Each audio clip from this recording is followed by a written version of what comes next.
Don't forget, you can reach the latest episode of Potomac Watch anytime. Just ask your smart speaker, play the Opinion Potomac Watch podcast. That is, play the Opinion Potomac Watch podcast. From the opinion pages of the Wall Street Journal, this is Potomac Watch. Welcome back. I'm Paul Gigot here with Potomac Watch with Kate Odell and Joe Sternberg. Let's talk about the consequences, what unfolded because of the Afghan withdrawal. Of course, there's decisions that follow are never perfectly attributable to one cause. But my own view, Kate, and I think the history of this supports my view, is that what you saw in Afghanistan, what the world saw, was a president of the United States hell-bent on departure, regardless of the consequences on the ground, an embarrassing execution, humiliating, and it produced what I think was, for the rest of the Biden presidency, the collapse of deterrence, which means that he had no credibility when it came to warning adversaries, don't do that. Don't invade Ukraine. Don't start a war in the Middle East. Don't attack American forces in Iraq and elsewhere. And that collapse of deterrence has defined this administration. Yeah, I mean, I was just talking about Frank McKenzie, who was running Central Command at the time of the withdrawal, and he, in his book, draws pretty much a straight line between the decision to abandon Afghanistan and Putin's decision to roll into Ukraine, and that deterrence failure did radiate to other regions of the world.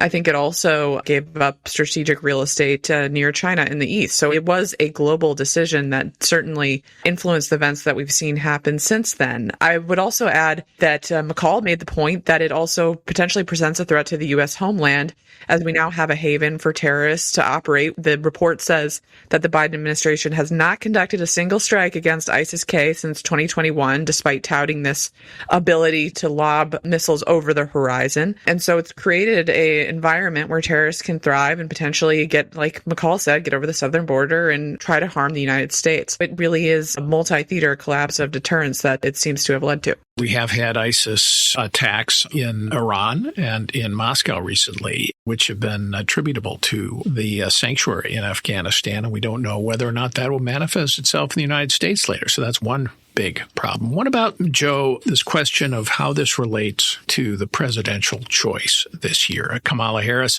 I think she gets relatively brief treatment in the report.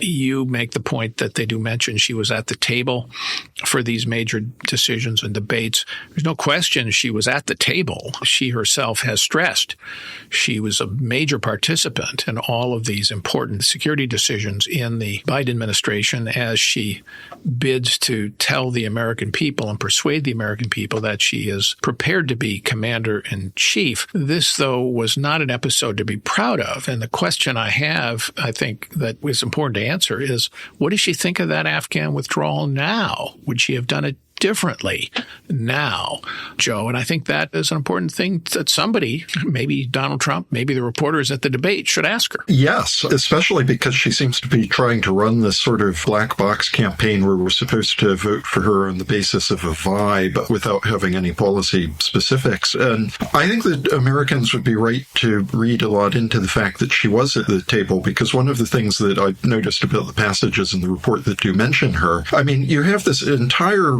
hundreds of pages of report about how the administration was advised by senior figures at every opportunity not to make what is clear was becoming an obvious mistake while it was happening, and she wasn't one of them. And so I think that's an important conclusion that people could draw as they are flipping through this. And because of that, I think that she does owe the public an explanation about what she thinks about this, what, if anything, she thinks she has learned from this experience, and also how this kind of episode and having been through that experience would shape her decisions about the advisors she would bring into her administration and whether she would actually be prepared to take their advice. And I think that this is the sort of question that you might ordinarily have expected to come up earlier in the campaign season. It's been a very unusual campaign season, and voters are not going to have an awful lot of time left in order to try to get answers to some of these big foreign policy questions in a very dangerous world. The alternative, of course, is Donald Trump. We know from his first term how he behaved as commander-in-chief. Kate, Joe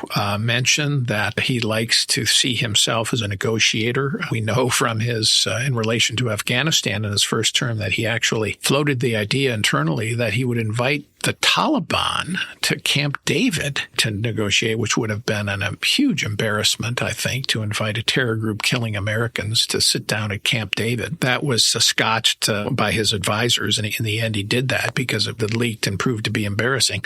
I know from my own reporting at the end of his term in the lame duck period that Trump had decided he wanted to pull out of Afghanistan all 2,500 troops before he left office on January 20th.